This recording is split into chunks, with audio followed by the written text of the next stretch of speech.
And hello everyone, and welcome to another one of our videos. So as usual, I'll let the ladies do the introduction. So go on.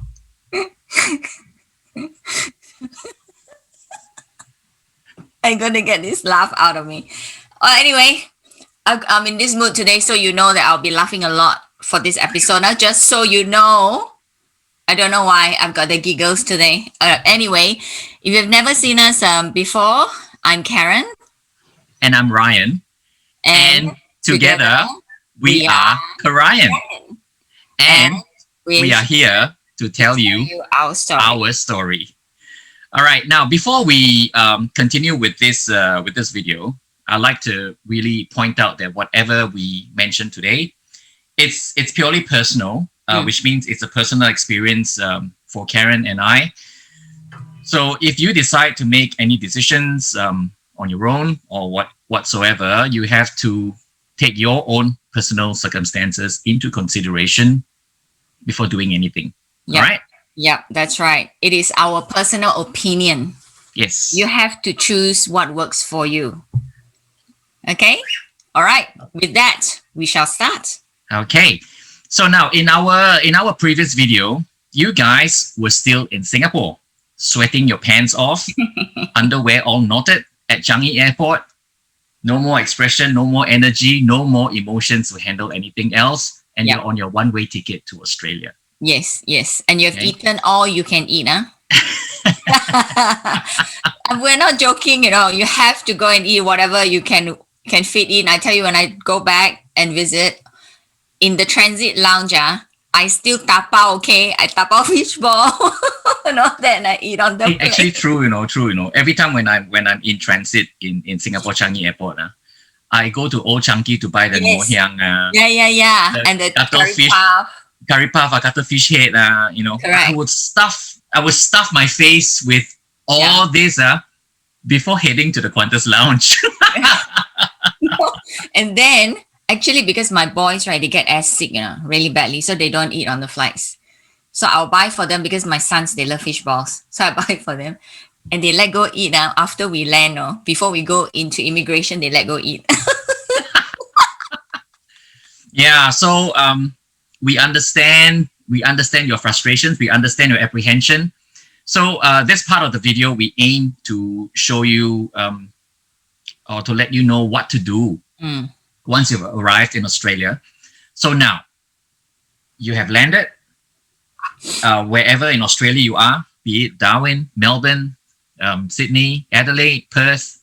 A lot of Singaporeans love to migrate to Melbourne for some reason. So you've arrived. Because the food here is better, huh?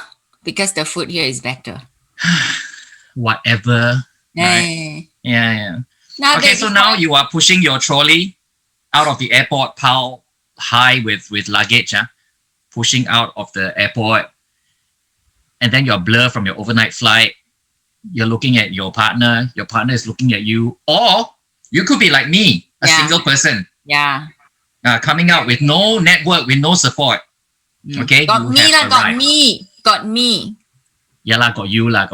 Yeah, okay, so you've arrived. What to do? Okay? Now, the first topic that we are going to cover, before we move on to the topics, I'm going to put time codes for all the topics that we are going to be talking about today. Okay, and then you can move to the specific time code that you're interested in. Or alternatively, you can follow us throughout the entire video. Watch the whole thing. Yeah, to watch the whole thing to get a holistic view of what to do. Yeah. Okay. Now, you've already come to Australia, and the first topic we'd like to cover is why Australia like that? Right. This is what a lot of Singaporeans love to say. Why Australia like that? Yeah. Singapore not like that, leh. Yeah. It's true. The thing is, you look at me, I still got a little glimpse of my past. I used to fly for Singapore Airlines. Okay. Don't play, I know. That's why now I only show this part, because down here cannot make the baya cannot fit anymore. Yeah. But the face still can make it look beachy. Okay, I put my hair up, very beachy. Okay, but anyway, so when I used to fly to Australia, I don't really like it. To be honest, I don't really like it. Why? Because we are very used to our shops opening very late. Okay? The shopping center don't close until 10 o'clock type. Over here, 5, 6. Late night shopping, 8 o'clock. Close shop. I cannot, man. Very boring and some more very hard to get food over here. That's why that was the struggle, and that's what we'll talk about in here as well. Yeah. So one of the things that you have to stop doing is comparing the differences between Australia and Singapore, because you are in a different country. You are no longer in Singapore. Correct. Personally, one of the things which irritates me a lot is oh gosh, I don't want to offend anyone, but this is really, really irritating when a lot of people come here and they start to compare. They start to compare why the food here is so expensive, but Singapore is not like that. Why Singapore is like that, but Australia is like this. Yeah. Transport doesn't run on time. Different. That's why. Yeah. Food is very expensive here. Housing might be cheap, but a lot of things don't run on schedule. Yeah. It's on Aussie time, put it that way. If you're used to tip-top snapshot schedules running on time, like if you want something to be done, it happens like that in Singapore. Correct. Even our government service, put it that way lah. Okay, a lot of you guys back in Singapore, you love to complain about civil servants. Wait till you come here lah. Yeah, everything here works on Aussie time. Yeah, it's true. 5 o'clock, everyone clocks out. Yeah, there is no contacting anyone after that. Already. Stand by. 4:45 stand by already. Yeah, they stand by ready to close shop. You try to come in. Yeah, correct. So, so my message to you guys out there who have arrived here is to stop comparing, because you are in a different country. Yeah. Leave Singapore behind. Yeah. Open your mind to new experiences. Correct. Yeah. If you want to compare, how about this? You compare the air quality. How does that sound? Yeah. You come out, the air is so clean, Yep. Compare that. That's what you come here for, right? A different type of life. Look at things from a positive perspective. Correct. If you want to compare, if you want to compare, look at a positive perspective. Yeah. Because when you arrive, you're so stressed. It is human nature for you to default back to what is comfortable to you. Yes. Yes, it's true. And if you're unfamiliar, if you're in unfamiliar territory, coming here as a new migrant, your default is going back to what you know, your hawker centers. Yes. Your food court. Your food courts, your public transportation like MRT and all that. Yeah. So that will be your default. Yes. And you need to snap out of the default as soon as possible when you arrive. Correct.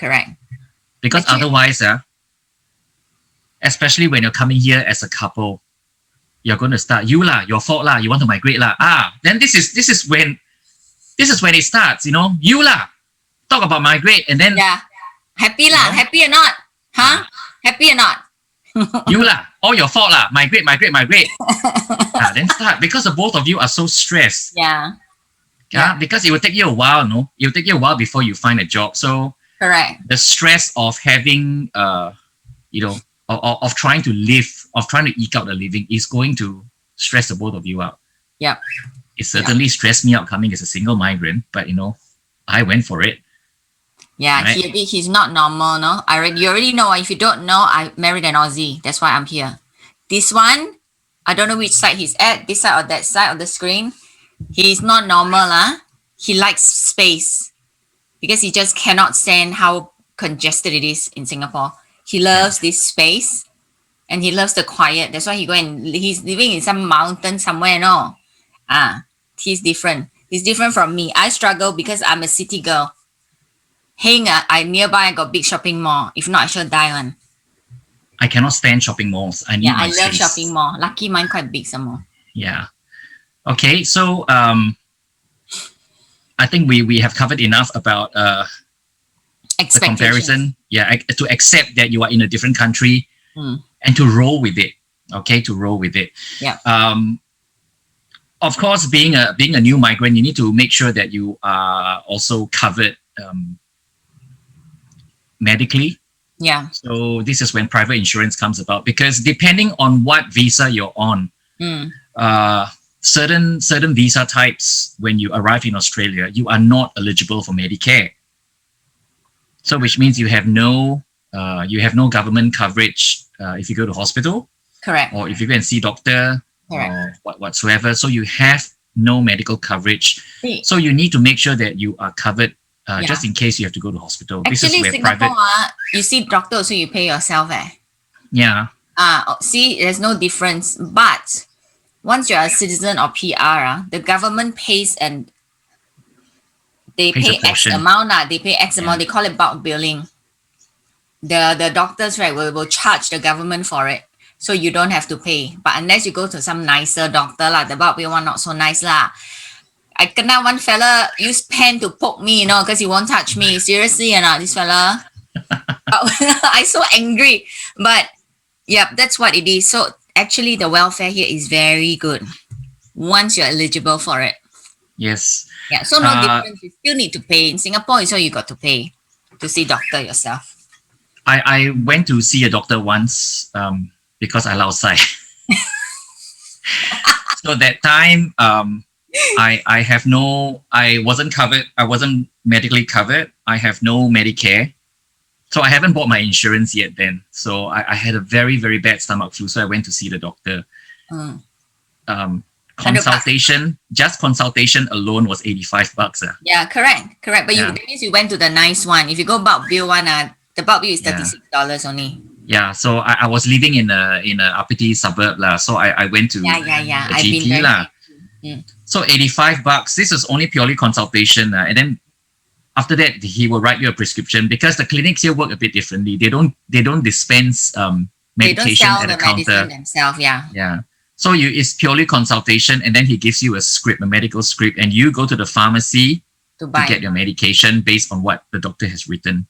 Mm. And medication is a separate charge. Correct. So the medication cost me another $25. So wow, that was a very expensive lao sai, $100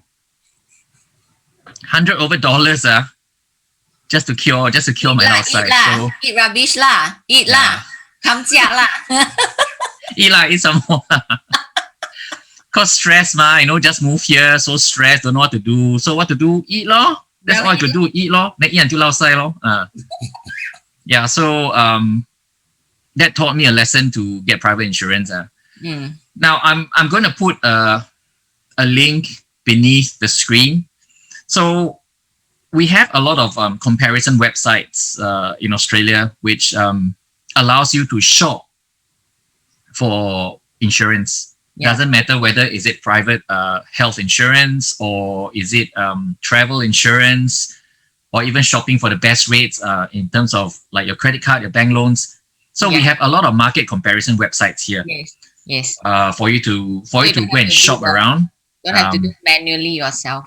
Yeah, you don't have to do manually yourself. You just go into the comparison websites, you put in your criteria, your wishes, like your wish list, what you want to have included, and then you hit enter, and then you'll give you a whole list of insurance providers who provides you with what you want and how much do they charge you a month. Correct. Okay. Now, of course, private insurance is always optional. You can always take the risk upon yourself and not buy any insurance. Mm. But then if you lao sai like me, you'll be $100 over visit to the doctor. So again, it's up to you guys. Yeah, because over here also, you also have to know ambulance is not free, If you're very sick, you call the ambulance. If you don't have ambulance cover, it's very expensive. But the funny thing is, once you get coverage from the government, all ambulance still not free, I think. You pay an extra $35. Yeah, ambulance still not free, but all other medical things are free already. Not like Singapore. I remember, okay, my grandmother so sick, and then I was so young. My CPF done a lot of money. They say must put down 500. We don't have where to find 500 that time, right? take home lor. They say cannot lor, cannot come in. You got to bring her home to die lor. And she did. Yeah. So yeah, don't forget about your private insurance lah when you come here. Yeah. There's a lot. So consider the ambulance and you don't think you need it. This is one of those things very heng sui one. You think you don't need, right? Then sui kena, I tell you. Got to think about it lah, huh? Something to think about. Can done, very auntie a year. Okay, next. Next. So the next topic we are going to talk about will be the school system. Now, I don't have kids, so I'm not the expert in this field. So you get to Auntie Karen. So, long story short, in Singapore, if you want to go into the school, I don't know whether your school is the same or not, but when my boys were there, you have to go through the security guard and then go to sign form or go to the office, all that. Over here, you don't need to, you know. Over here, they encourage you to come in and engage with your children and the classmates. And you are expected to. You got to, book in to do reading time or whatever helping time lah. They expect the parents to be very hands-on because then they also cut costs, right? So they have a very strong relationship with their parents in the school. So it's up to you how much you want to do, but you have to do something. If not, they don't like you and then you go and ask for favors, Have to lah, this guy angkat a bit have to go and do a little bit lah. And they also be nicer to your children. It's also good to get to know your kids' teachers because they are the one who's going to teach them.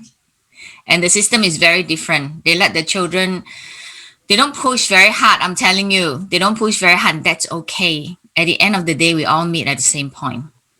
So don't stress, don't stress. That's all lah, that's all the school. Thank you. A lot of you guys who arrive with family, you will also decide on where you want to live according to where your children is going to school. Okay. Now, Australian schools are segregated into public and private, right? So normally the gauge is the further out into the country or the further out away from metro you go to, the difference between public and private becomes wider and wider and wider. Yes. And the closer you are to the metro area, these differences actually becomes very narrow. Correct. Of course, school fees differ depending on where you put your kids into school. Correct. So this is something you need to consider as well. So perhaps before you make the move here permanently, once your visa has been approved, do make several trips to whichever city that you're going to live in. Yeah. Just to get a feel of how the suburbs are like. And do your own research about how the crime rate is like for each and every suburb that you're going to, so you don't end up in the... Correct. It's not like Singapore, Singapore generally is quite safe anywhere. Generally lah. You want to make sure you don't end up in a not so desirable suburb, so to speak. You look at the houses, wow, so cheap, then you just go. Next thing you know, you have drug addicts all around you. It's true. Yeah. So you want to do a bit of research before you make the permanent move. Where is a good place to bring up your family? Because the difference between a good and a bad suburb is night and day. Yeah, it is. It's true, really. I know in Singapore, you guys poke fun at Yishun a lot. So many hashtag Yishun again, Yishun this, Yishun that. But is it really?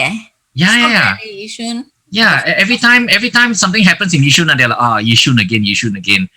Hey, but if you look at Yishun, it's still a functioning suburb. I call it suburb. We don't call it housing estates here. We call it suburb. Yeah. Right. You look at Yishun, it's still a functioning it's a nice suburb. It's a nice one. You still have nice shopping malls. You still have relatively clean roads and all that. Got MRT some more. Got MRT some more. How many stations? How many Yishun stations are there? You have Khatib, you have Nee Soon, you have Yishun. So it's like, no matter how bad the housing estates are in Singapore, it's still it's still Singapore, it's still safe. Correct. But then when you come here, if you talk about a bad housing suburb, it's really bad. Yeah, it is. It is. You have meth labs, meth you have labs. drug addicts. Huh? Meth labs is a real thing. Don't think we're Yeah. joking. And they Yeah, sell. so please do your research. So please do your research before you come here. Yeah. Yeah. Okay. So also, sorry, I thought on my school thing I finished very quickly. I just add there is a difference in the private and public school. The public school are very, very full. Okay. And Yeah. they don't have the resources, and you have to know that. Okay. The teachers will try, but it's hard. Okay. That's why people go and pay public school. Public school, I mean the private school. The private school is macam international school prices in Singapore. That kind of prices. But Yep. what you're paying for is someone to keep your child accountable. So it's up to you to check the curriculum as well. And also know this, Australian schools are very sports driven. Okay? Yep. Your child will be expected to do, when my boy first started, come back, right? We stayed in Singapore for a while, we came back. Hey, he's not used to it. He said, well, we spend a lot of time outside, mom. So my older one did his prep here. Okay? Prep is like kindergarten in Singapore, but over here they start them young, so they start prep 6 years old. And then when he went back to Singapore, he cannot. 15 minutes at recess time. Over here is 1 hour, okay? 1 hour recess. And after recess, they still get playtime outside. So it's very, very different. And also the schools here, they don't, of course it's very sports driven because it's Australia after all. Very, yeah. Different schools also have, also concentrate on different curriculums. You have schools like my husband teaches in a private school here up in the country. It's very agricultural driven. I thought it's very arts driven, no? Yeah, there's arts, but there's also a very strong agriculture subject. They have cow sheds and all, no? They have paddocks with cows and lambs. Oh, no, I didn't know that. They have farming equipment, so they actually teach students how to run a farm. As in a full-blown farm. They buy land, they own plots of land. So you actually have cows and lamb, sheep roaming around, and the students are there to learn how to manage a farm, stuff like that. So it's a very unique perspective, especially if you're coming from Singapore. Yeah. A lot of Asian parents, when they come to Australia, they look at the curriculum here. Like for example, my husband's school, they look at the curriculum and they go like, the jaw drop. Correct. Yeah, it's true. So, and they're very slow. They're very slow. They're not like Singapore. Singapore push, and they expect your child to have a tutor. Over here, cannot. My son cannot, because they're so slow here. He's like, when are they going to just do faster or not? Yeah, so in Singapore, it's very result driven, very academic. The background is very academic, very result driven. Whereas here, it is more about the doing. Yes, very social. It's more about the doing, not about the end result. Yeah. So they concentrate a lot on the process here. Yeah, there's a lot of hand holding with the students to make sure that they get to where they are. So just make sure you research the school as well, the school that you want to go to. Yeah. And then I remember us talking about the school fees in part 1 of our video. So go check out part 1 if you haven't watched it, because we did cover quite a fair bit about how much is there to pay, and it's not cheap. You're talking about 5-figure sums. Yeah, for private school. For private school. Even the public here also, you got to buy uniform type. The books are not cheap also, no? Not like Singapore, $35 a month. No, it's not. $35 a month. Yeah. And Wow, that was okay. expensive already. Yep. Looks like prices have gone up. I remember my school fees when I was growing up was only $3.50. Mine was $3.50. Yeah. Yeah. $5. I had notes and coins, folded up together, and then we have to pass it. Yeah. We have to line up and pass it to our teacher at the teacher's table. Remember? Yeah. I remember. Yeah. Okay, so we've talked enough about school. So please go and watch part 1, where we were a bit more detailed about the amount of school fees you have to pay. and what sort of other extracurricular activities are involved in the school system here in Australia. Okay, Yep. go and watch part 1. Yeah. All right. So the next subject that we're moving on to is it kind of ties in with schooling as well, because being parents, you are involved in school and all that. So our next topic we want to talk about is you have to be sociable when you're here. Mm. Yeah, it's true, because when I think Ryan, he met someone through a common friend, so that's how he made his acquaintance. When I first moved here, I don't have any friends. I don't know anyone, and there's nowhere for me to get to know anyone. Okay, so I just stay at home now. I don't know what to do so my friends were my husband's friends and their wives.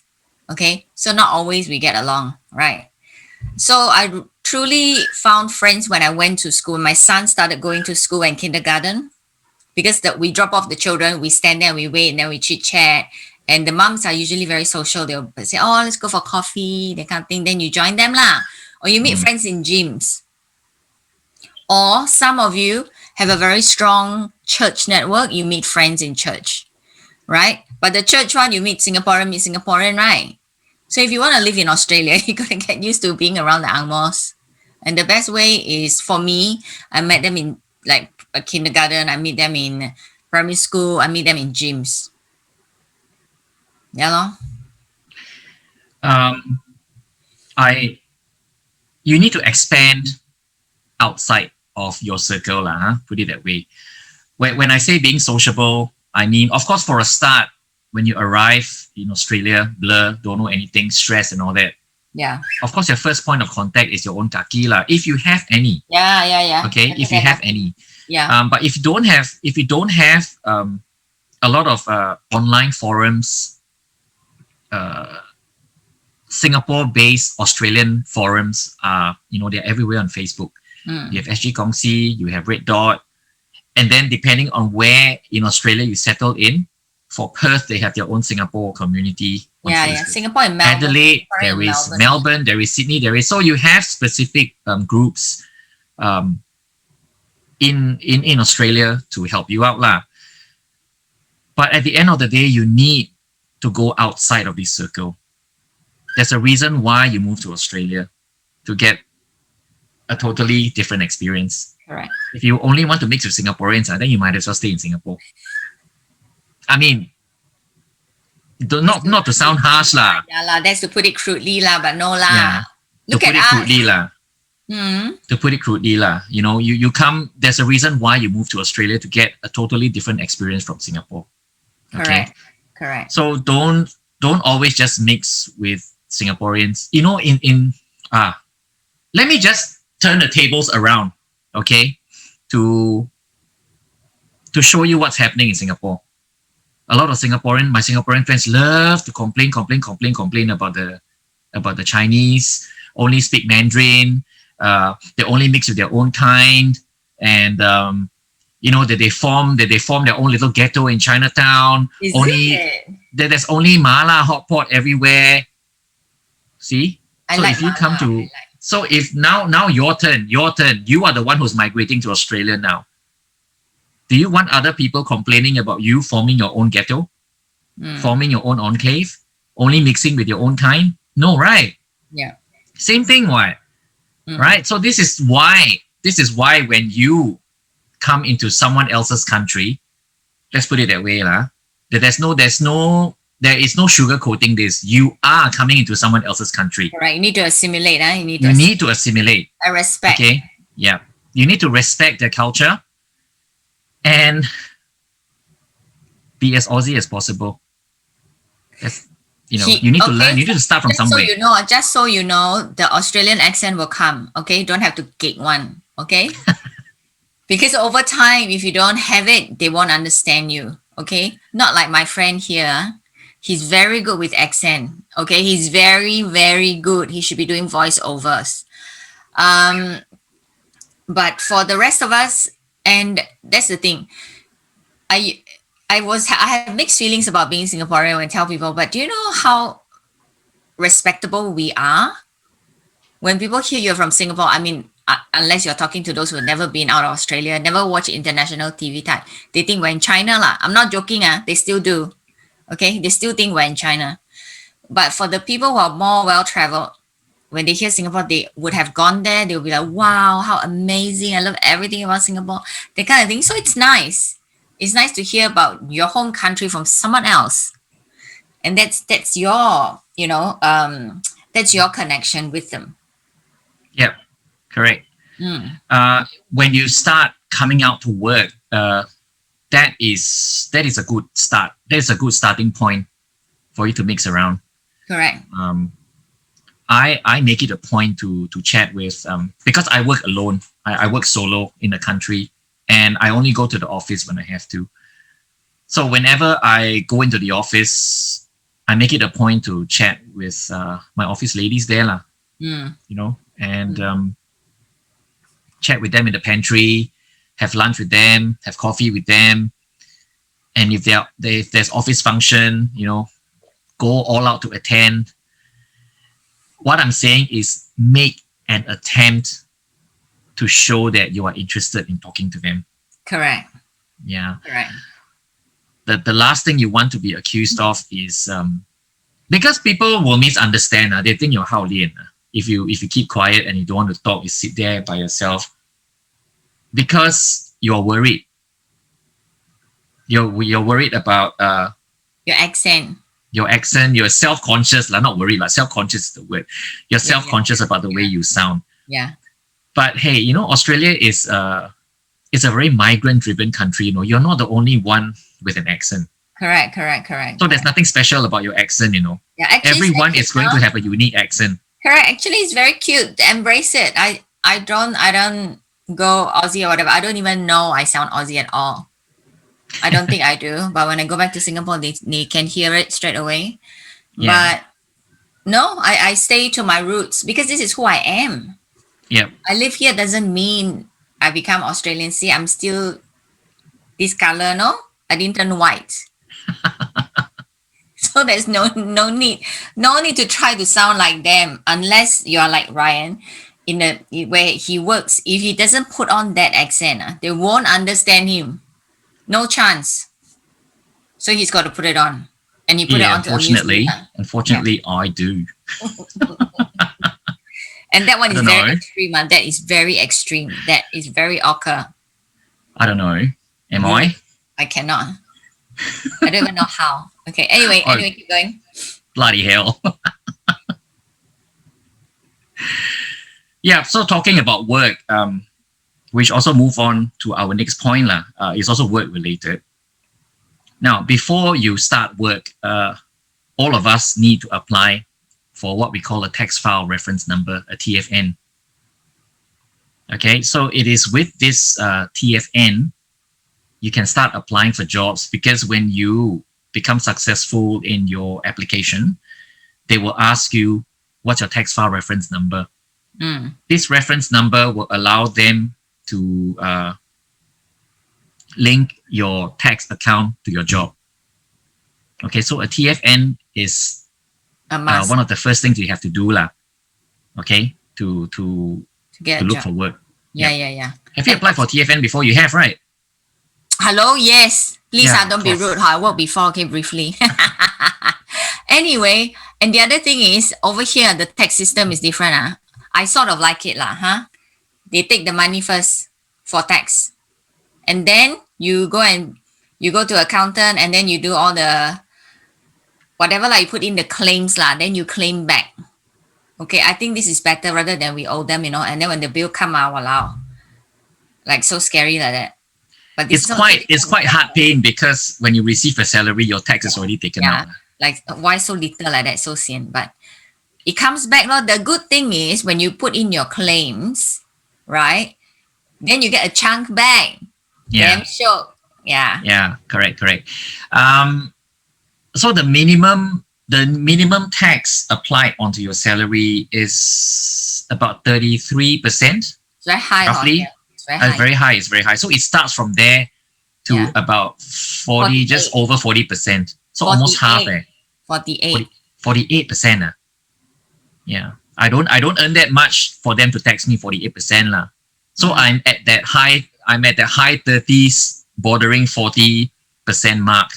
Yeah. So depending on how much you earn lah. Okay. Yeah, the more you earn, the more you get taxed. Yeah, the more you earn, the more you get taxed. So that's why they can afford things like Medicare, Yeah. bulk bill. They can afford things like that because the tax system here is a bit different from what we're used to in Singapore. That's why people here got the dole. Hey, in Singapore, if you got no retirement, then you got bo zhou gang, right? Or you go and sell tissue paper lah, huh? Yeah. But over here, you apply for the dole, they give you like, money every month. Like how much? I think even the use allowance, I think it's 500 to a week.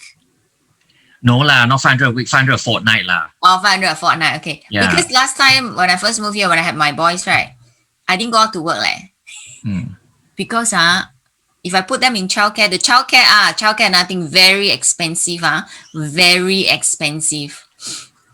So I stay at home, I stay at home, some more got money, some more. Then why go out and work? I sit at home in the car.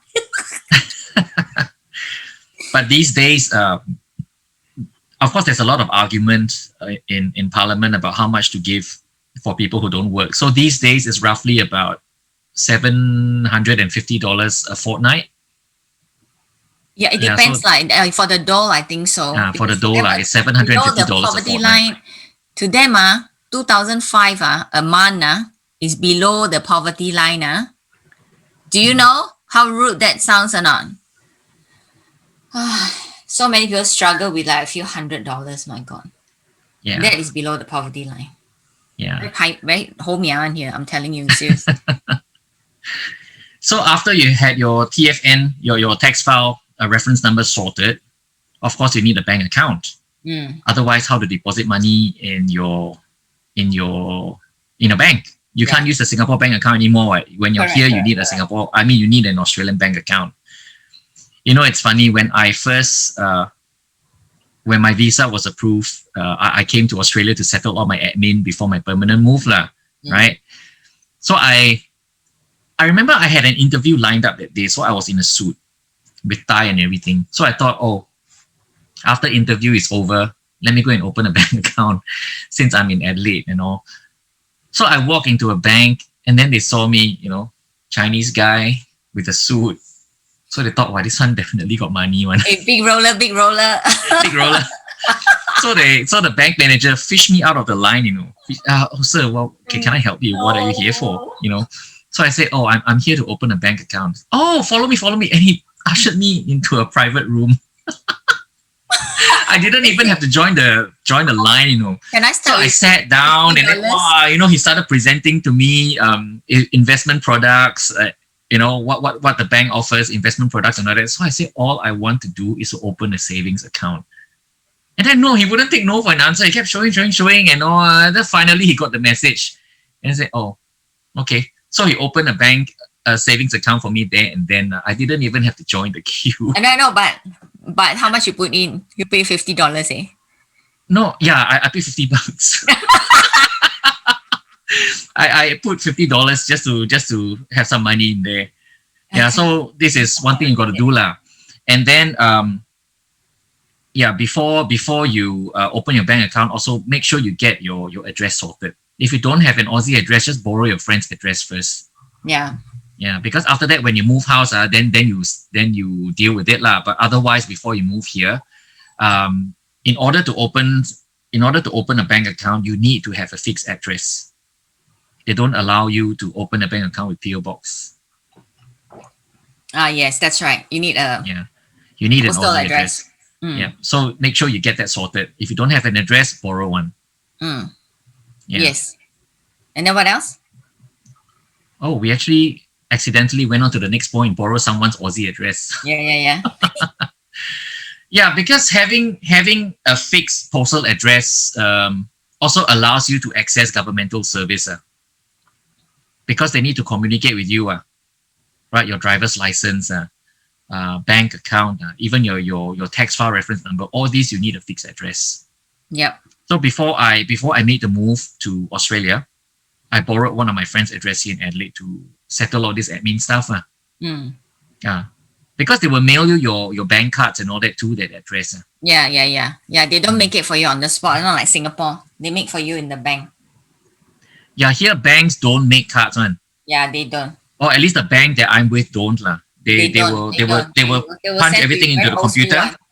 Yeah, they punch everything into the computer and then they'll send it off to you in a week.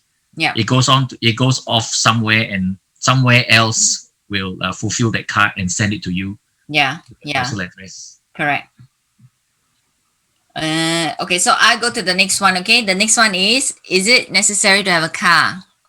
The answer is yes. Yes, the answer is yes. Because when I first came here, I didn't learn how to drive in Singapore because number one, I come from a poor family, not middle class, no, it's the poor class, like the no bo bang bo tia flat one, I live. So where got money to buy car? If you don't money to buy car, what for go and get license, right? And some of the license is so expensive. Even to get there, you need to buy package lah, driving lessons and all that. Okay, it also got no money. Why go and learn? Okay. So after I came here, I realized that you have to, because the bus services are so slow, half an hour. And during my time, there is no app to tell you, oh, quick, 5 minutes time is coming. There's no such thing. You got to go there and wait on it. You go there and you look at the timetable type. So I had no choice. And I finally got my license when I was 28, when I was here, because it was a necessity. Because I had a baby and I thought if anything happens, I need to take him to the doctor. I cannot wait for an ambulance, or if it's an emergency, I need to be able to drive him, right? So like that, lor. Right. That's my story. Cars are also cheap here. Yeah, it is. Yeah, compared to Singapore. Of course, you have a choice to buy second-hand, or you splash out money to buy brand new. Yeah. Just to give you a point of comparison, a brand new Range Rover Evoque here is just about $100,000. I drove a Kia Soul when I was in Singapore. It cost me $85,000. Yeah. So just a little bit more, I could have driven a Range Rover Evoque here. I mean, putting all these aspirations of driving a nice car here aside, if you just want four wheels to bring you from point A to point B, my very first car when I arrived was It's a Honda, isn't it? a Honda CR-V, which was 13 years old. Yeah. So Hey, I it was paid good, I paid man. $4,000. Yeah, it was good. It looked Yeah. really nice still. Yeah, I paid $4,000 for a 2001 Honda CR-V. Correct. And it stayed with me for about 5 years before I changed to my current one. So cars are extremely affordable. So use that opportunity to buy one. Of course, if you buy secondhand cars, it doesn't exactly, it's not exactly risk-free lah. So again, please make your calculated choices. Make sure you do your thorough checks to make sure the car is running okay before you buy. But definitely a car is a necessity here. Yeah, you make your life a lot easier. And the parking, unless you go into the city in Melbourne, which is crazy expensive, if not, most of the time it's free one. So it is lah. It's conducive lah for you to drive, and seriously, you'll make your life very easy. Yeah, depending on where in Australia you end up. If you are in secondary cities like Darwin or even Adelaide for that matter, traffic is so smooth there. Yeah, lah, you have traffic jams and all, but nothing like what you have on PIE Yeah. during peak hours. Yeah. No matter how bad the traffic is here, it moves. Unless you are in places like Melbourne, where you are, Karen, Melbourne or Sydney. I mean, traffic is absolutely horrible in these two cities. Correct. And yet people still want to migrate there. I don't understand why. Because it's nicer. Hey, actually, Melbourne is closest to Singapore, okay, in living. I'm telling Why? you. Because they're just as jammed up as Singapore? No, because actually, the other day we were at the Glen, and then my boy said, I feel like it's got in Singapore, because you can hear the Singaporean accent, because that area is a Singaporean area. Oh, yes, where Laksa King is. Yes. And they say, I feel like Singapore. Like, yeah, can die. Yeah. And then they say, They like to tease me. They like to say, "Oh, every time you come here, your accent changes. Straight away go back to Singapore." Yeah. Yeah. So that's the thing with the car. Have a think about it. If you want to buy a nice car when you move here, why not? Because then it's truly affordable. Really. You can pamper yourself and buy a nice car, Yeah. or you can buy a very affordable second-hand car here. Correct. Yeah. Okay, what's the next thing? So the next thing we are going to talk about is how big Australia is Oh yes. compared to Singapore. Yes. Okay, and when you migrate here, it will be up to you to explain to your friends there how big Singapore is, because this is, oh my God, this is what my friends do when they come to Australia. Okay, I live in a country in South Australia. I am still an hour away from Adelaide. Yeah. Okay, it's just like you in Singapore from the CBD, and then you live in Pasir Gudang in Johor. This is the distance, So if compared to Singapore, I have to actually cross an international border to get home. Correct. From the CBD. Correct. I have friends coming to Australia. Hey, I'm in Melbourne. Come and see me lah. Hey, I'm in Perth. Come and see me lah. Singaporeans have no actual concept of how big a continent is. Correct.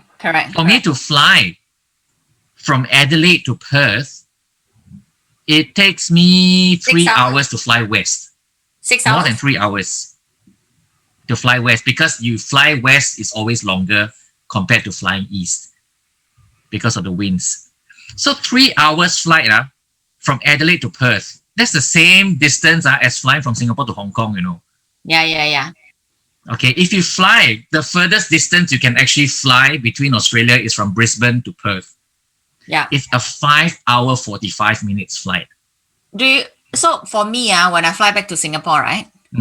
This is how far you can think about this. We're flying halfway. We're still in Australia, okay? Yeah. Halfway of the flight time, we're still in Australia. So when people come and they tell me, when I have a lot of visitors over the years, I love having them because that's the beauty of staying here. You have a house, you have spare room. We always have a spare room. So they can say, oh, I want to go to this place, I want to go to that place, and they check the hours, like how long it takes.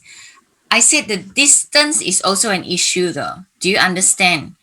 Because in Singapore, you measure distance by time, right? Yeah. You go from, say, Marina South to Capital, 20 minutes can get there. But that 20 minutes is only travel time because it's very near. Over here, it's not, When we say 1.5 hours, it means it's very, very far, okay? And you could be driving at 100k an hour to get there. It's so true that it's this concept, right? People just cannot understand because Singapore is very small, but it still takes time to travel from one place to another because it's so busy. Over here, it's not that. It's open roads, and you still need to take that long to get there. It's very far. Yeah. To drive 1.5 hours on an open road at 110 kilometers an hour, it's pretty normal. Okay, so when you migrate to Australia, it is really up to you to explain to your friends how big the country is. Correct. Yeah. Correct. Because Singaporeans have absolutely no idea. Correct. Remember, I got friends here. Every time I go on a car, I want to go Great Ocean Road. Then now you know how far or not Great Ocean Road for me to drive there. It's a 6.5 hour drive from Melbourne to Great Ocean Road. And then they're like, oh, okay, well, I thought it's in Melbourne. I said, no, if you go, you need to book a coach. I'm not driving you, no. Because the coaches, they start at 7 a.m. in the morning. You don't come back until at night one there. You go there, you take photo, you come back. I'm not doing that trip. I cannot. I physically cannot drive that long. I have done the Great Ocean Road. When you come down to Sydney, haven't you? Up and down. Yeah, 5 times in my life I've actually done it, and I don't feel like I need to do it anymore because it is tiring. Yeah, it's very tiring. The road's very narrow. It's beautiful. It's a beautiful drive, but Yeah. it's very, very scary one. You cannot fall asleep one. That's why people die. They think they can drive. One of the highest number of people killed in Australian roads doing road trips are actually Singaporeans. Yeah. Seriously, because- you don't handle the crosswind. It's very strong. Okay, it pushes you. Because Singaporeans are not used to driving this sort of distances. Correct. Yeah, you drive to Malaysia. How long is that going to take you? You drive to KL, 3.5 hours, 4 hours, you're there. You know, Correct. Easy, And not on this easy. kind of cliff roads. It's very different. In my younger days, I remember driving from Melbourne to Adelaide via the Great Ocean Road. So I basically loop around the southern coast to Great Ocean Road and then back up to Adelaide. And this is just one single trip. One single trip like this is 17 hours. In my younger days, I could just drive and drive and drive and drive and drive. But as I grow older, I realized that my tolerance for long distance drives is not really there anymore. No. Very tired, right? Very tiring one. It's very tiring. It will tire you out. Okay, sometimes you drive, and that's why there's so many signs to say you need to take a nap. Cannot. And one of the more confronting signs they put up is drowsy drivers die. Yeah, that's right. It's true because sometimes you drive because it's a straight road Yeah. and it's boring. Yeah. What still if you cruise control? Nothing to do what? Right, cruise control. It's very serious. You better be very careful when you drive and visit. It's very, very serious. There was a time in Western Australia where a lot of Singaporeans died driving because Right. and whole families get wiped out because what do? They rent a camper van. And you know, camper van, the center of gravity is so high. Correct. So you have one driver. All you need to do is for the driver to fall asleep, and then they drift drift to the side. And then when your wheels hit the gravel, what do? You turn.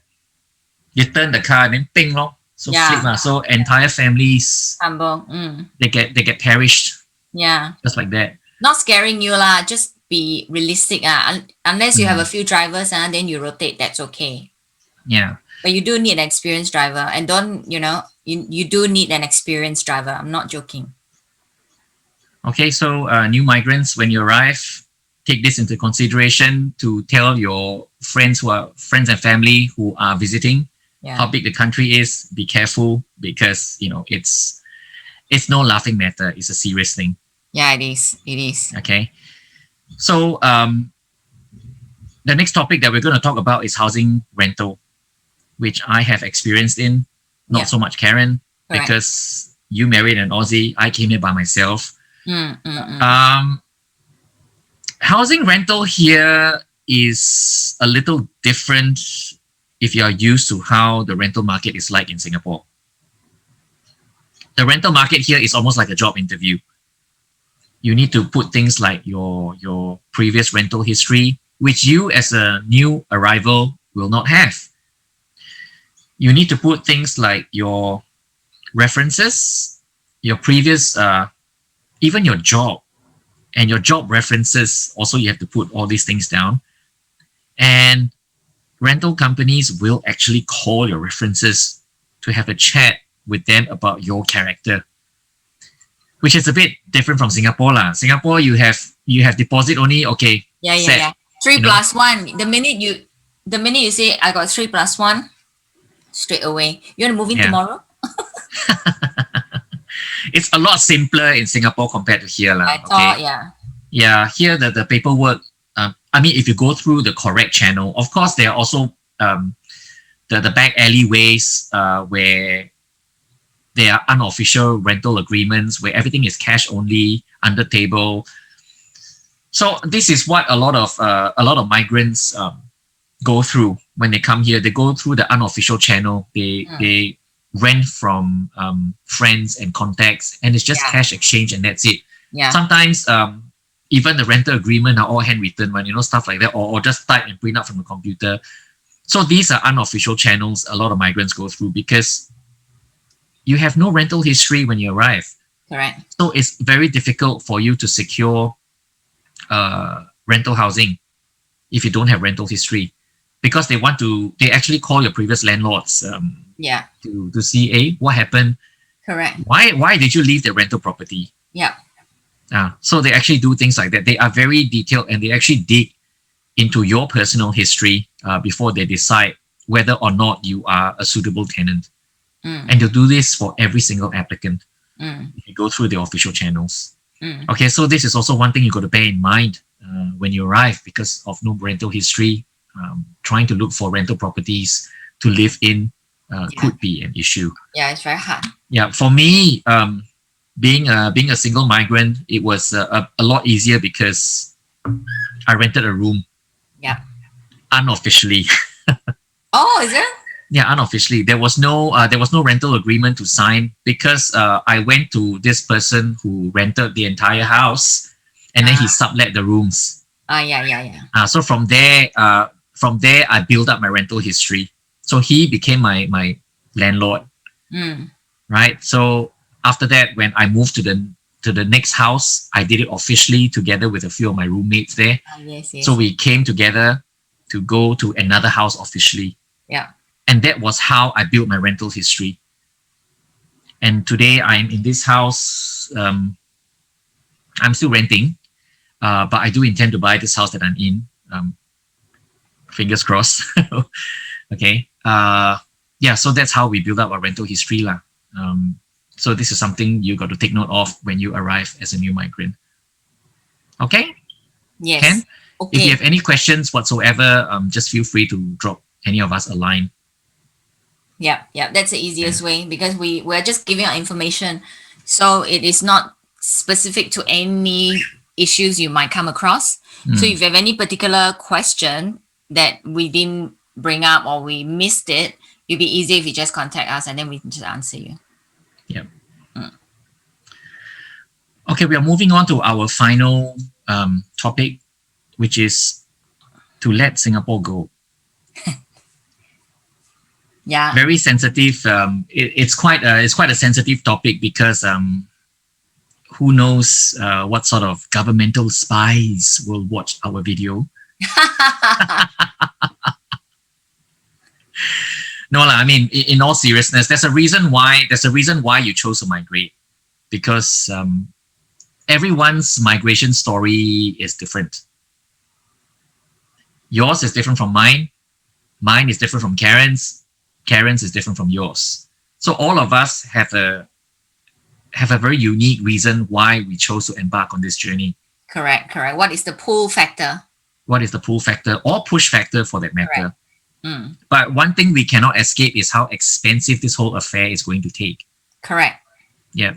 I know in our previous parts of our videos, we did mention that, yeah, you know, it's okay to go back if it doesn't work out for you. You know, if you don't try, how you know? Correct. Yeah. If you don't knock it, don't knock it until you try it. So you don't know that this is not for you unless you have tried it. Yeah. But remember, when you have chosen to embark on this journey, you need to give it your all. Correct. Yeah. Like properly try, you cannot give up one day. You cannot like stay here like 6 months. I cannot, too hard. Cannot. You got to do whatever it takes. Okay. Fella down here, he uni grad and all that, don't have a job, never mind, go and pang chai. So how you got to do what it takes to survive. I also yes, I got an Aussie husband, but I still got to do something. At the beginning when he started his new company, he didn't earn a lot. So what I do, I go and I deliver those pamphlet catalog. Every bit counts. You got to do whatever it takes because this is your choice. So before you come, that's why in episode 1 and 2, we want you to consider very carefully before you come. And don't give up until absolutely the bank is dry. Nobody can loan you any more money. You're really desolate, really depressed. You want to kill yourself. Sorry. I know it's very morbid to go there, but like absolutely cannot really. Okay, maybe that's the last resort. Because don't give up so easily though. You get past the hurdle. This is a beautiful country to live in. And one of the ways to do it is to let Singapore go. Because if you keep looking back at what you left behind, Yeah. you can never move forward. Correct. Correct. So all of us let Singapore go in our own way. That's not saying that you totally cut and then you become a full-blown Aussie, you wrap the Australian flag around you and you're like And you you're don't, like, don't eat rice hey, anymore. I'm not from Singapore, No, I'm not asking you to give up your Singaporean identity. No, I'm not. Yeah. I mean, if you ask me today, I'm still proudly Singaporean. Absolutely. Absolutely. We are all still proudly Singaporean. We will never ever lose our Singaporean identity. Correct. It's just that we've chosen to uproot ourselves to go to a different land, but we are still inherently Singaporeans inside. Exactly. Okay. I'm so excited to meet. We're so active in SG Gongsi because we miss it. Yeah. Correct. I started the first step in letting Singapore go by cutting my StarHub mobile number. It was symbolic for me. It was symbolic because I held on to my mobile number in Singapore for the longest time because my excuse was, because everyone is on WhatsApp and that is my WhatsApp number. Yeah. So I held on to it for the longest time until one day I thought, what? WhatsApp is an account. Yeah, it's an account, right? And I think it was almost 3. Wow, I held on to my StarHub number for 4 years. I've been here for 8 years, so halfway into my stay, I was still holding on to it. Every time you go back, you say, "Oh, just text my Singapore number." I'm like, what for? I WhatsApp you. It goes to every account. Yeah, it goes everywhere. And then after that, I was thinking, why am I still holding on to my Singapore mobile number? So I decided to terminate. So thankfully, I used to work for StarHub now. So thankfully, I still had contacts there. So I asked them to terminate my line because I do not want to have my Singapore mobile number anymore. And then I switched over to my Aussie mobile using WhatsApp. Just broadcast the message. I am now on my Australian number. Correct. My WhatsApp is now my Australian number. So use this going forward. Correct. So that to me was my symbolic moment of starting my process to let go. Because I chose this path. Correct. I chose to commit to my migration journey. And that's why 8 years later, I'm still here. And I am still progressively shedding whatever I have back in Singapore. I still have a property back there. Yeah. And I am in the process of letting it go.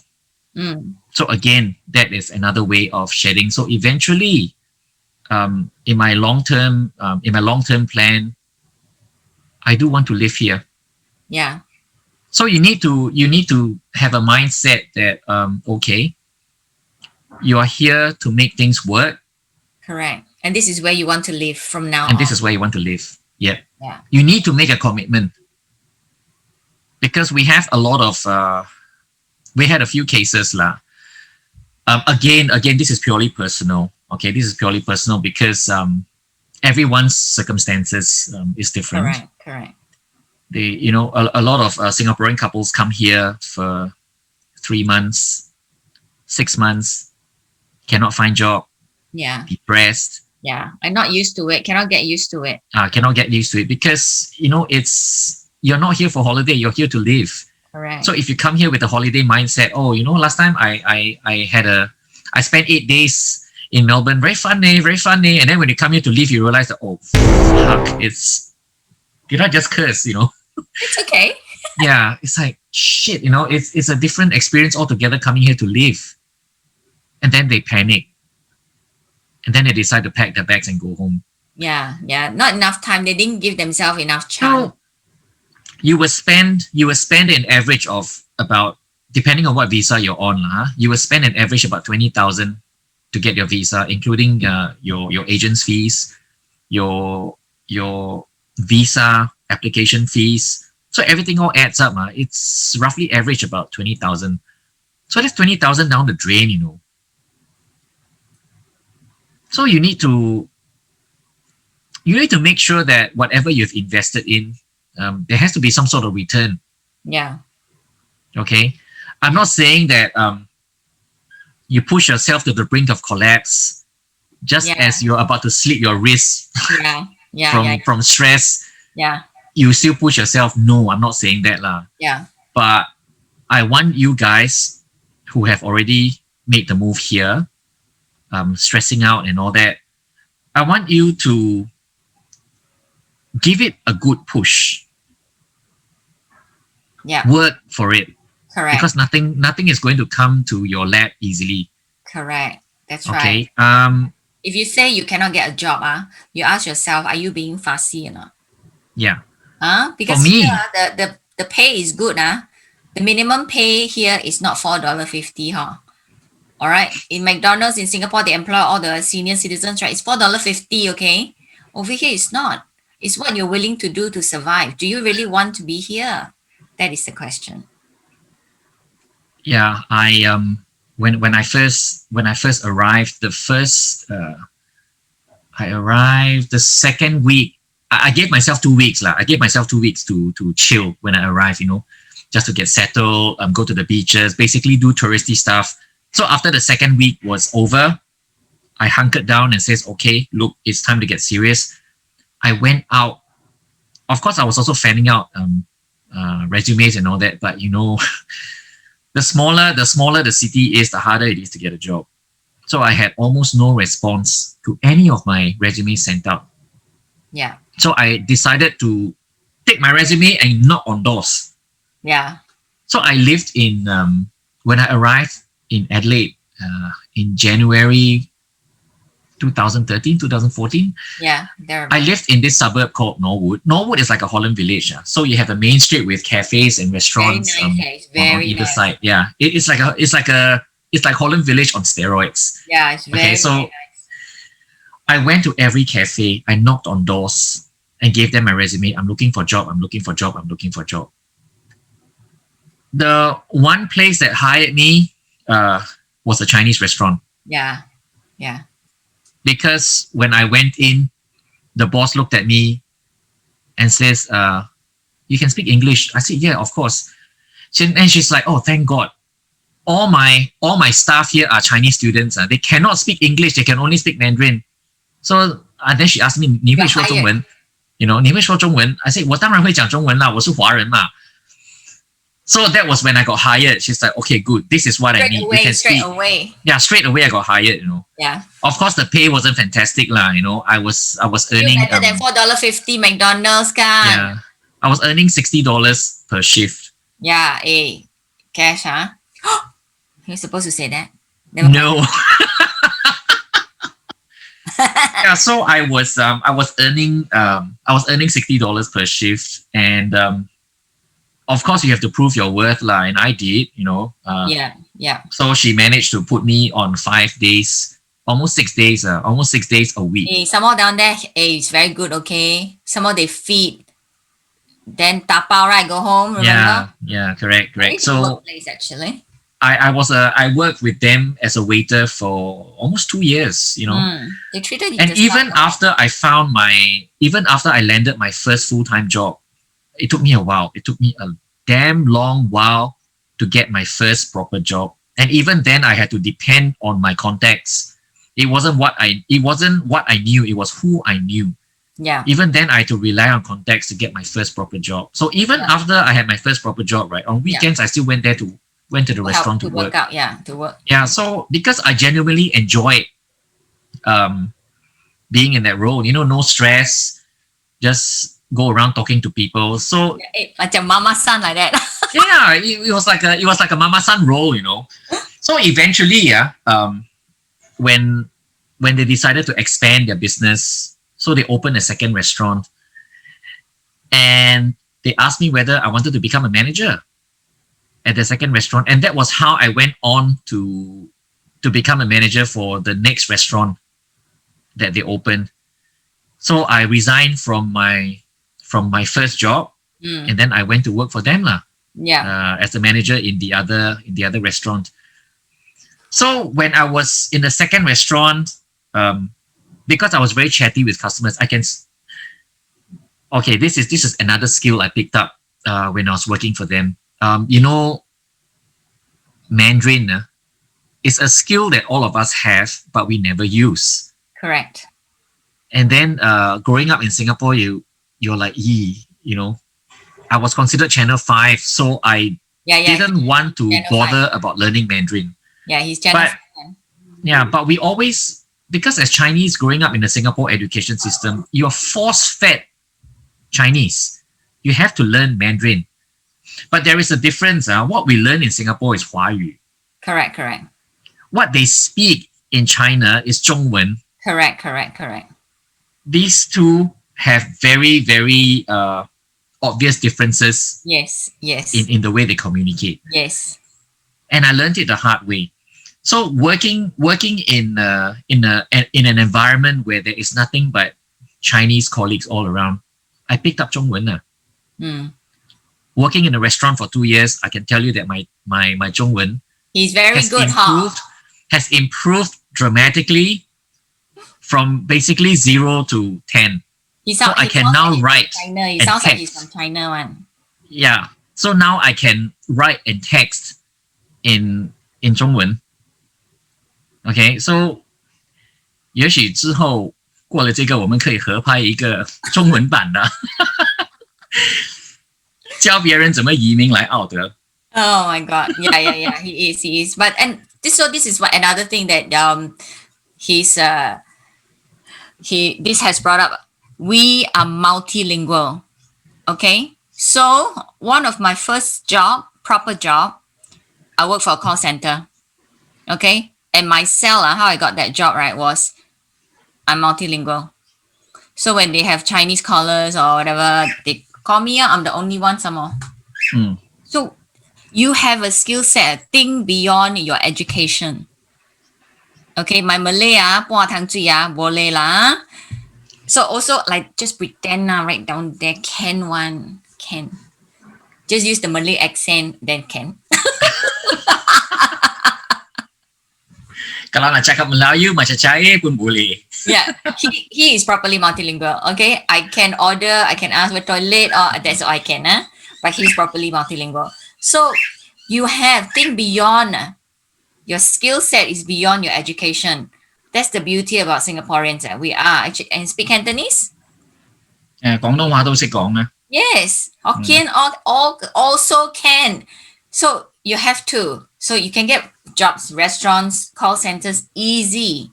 That's what we're trying to tell you. You want to survive, there's a job out there for you. You just have to start from somewhere. Yeah, correct. So you see, while working as a manager in a restaurant, because I was basically multilingual, I could chat to, because the restaurant was in an affluent suburb, so you have a lot of Angmo coming in. So I chatted to them, and then you have a lot of Chinese, and I chatted to the Chinese as well. So by then, at that stage, I was confident enough to have a conversation in Zhongwen, to the point where I was. Wow, we were filly-fang back and forth, you know. 谢谢少少没了，哇，真的好傻逼啊你，哇，真的好牛逼啊你。So we were going back and forth and all that. And then finally one day, a Singaporean walked in. So she said she has never been to the restaurant before because it's new. So she was curious. She's heard about the restaurant. So she came in, she sat down. And then she found out that I'm from Singapore. And then we started talking, started chatting. And then it turned out she was a vice president of one of the banks in Adelaide. Oh. And she curiously asked me, why are you working in this restaurant? So I said, well, I genuinely enjoy it here. And then she asked me whether am I looking for another job. So I said, I'm always looking, because you just never know. I gave her my resume. And the next thing you know, I started working for a bank in a call center. Yeah. That was such a good job for you, though. You loved it. Yeah, correct. So when I went to the call center to work, the language skills really came into play because the way Australian banking system is set up is purely English. Okay, so Australian being such a migrant-driven country, you're gonna have people speaking multiple languages, and the bank that I work for wasn't equipped for that. Yes. So when I received a call and then I looked at the account holder's name, And the questions that we had, the security questions that we set up, wasn't really suited to these people who called in who didn't speak English. Yeah. So when I handled a Chinese caller one time, I broke into Mandarin and I started asking him security questions in Mandarin, and the customer was he was suitably impressed. Of course, he was like, "Wow, I never knew that this bank has Mandarin support." I said, "No, they don't. It so happens that I speak Mandarin." And after I hung up the call, and when I looked up, above my cubicle, I had about 2 colleagues who were peering at me and said, "What was that all about? What were you speaking?" I said that I was speaking in Mandarin. So after that, I brought the situation up to my manager and says, "Look, this was what happened. Are you okay going forward if I if I were to speak in a foreign language if the customer calls in?" So my my manager was more than happy. She was like, "Oh yeah, sure, go ahead. This is value add, an extra service that we can give." And then after that, she asked me curiously, "So what other languages can you speak?" So I went through the whole plethora of languages I could, and she was like, and then she sent out an email to the head of the call center and says, "Look, we have an employee here who can speak 8 languages. We have an asset here." And I became known as the guy on the 6th floor who can speak 8 languages. Yeah. But then I brought this point to her as well. I said, I have another Malaysian colleague. So I said, "Do you realize that so-and-so speaks a handful of languages as well?" And she was like, "No, I didn't know that." And so we started to explore in our team who else can speak a foreign language. And we started to put them on our intranet. So if you need special language help, they can go to the intranet and find whoever speaks. So we discovered, we had colleagues who could speak French, who could speak Slovakian, who could speak Arabic. Yes. And of course here, I Indonesian, Malay, Mandarin, Cantonese, French. My list was of course the longest. Yeah, but again, it comes to show that we all have skills that we never thought were useful until now. Correct. Yeah, so that job at the bank really proved to me that you just don't know when the job will come knocking for you. And it is not, I'm not trained in financial products. I've never worked in a bank before. But because of that chance meeting with that Singaporean woman, I'm still very grateful to her. I'm still in touch with her today, by the way, even though I'm no longer working for the bank. But, occasionally we still send texts. "How are you? What are you doing?"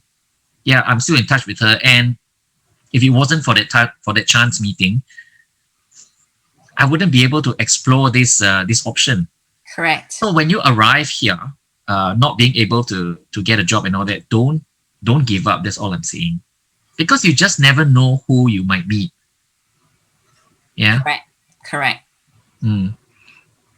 Okay, so that I guess we've come to the end of that. Let Singapore Go. That was a long drawn. It's a very long episode, man. Maybe got to cut shorter. Maybe. Yeah. My professional editor will do that. All right. So before we end this meeting or this episode, remember at any point in time, you can always reach out to us.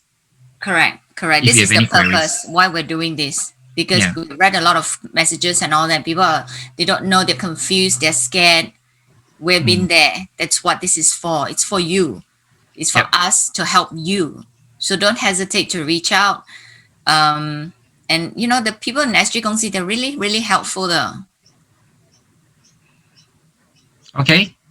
So reach out to us whenever possible, and then we can see how best to help you out there. Also, if you want us to touch on whatever topics going forward in our future episodes, also let us know what else you'd like us to talk about. Yeah.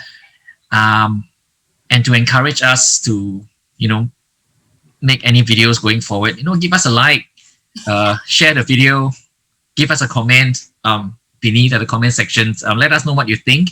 Yeah. Watch. Share to your friends and everybody watch. Sekali become famous that we all can die.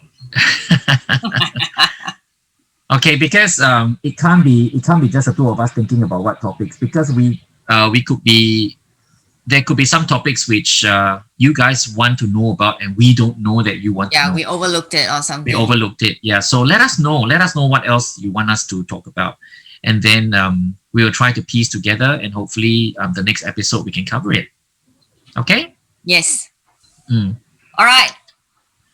Till next time, my friends. Adios. Bye. Bye.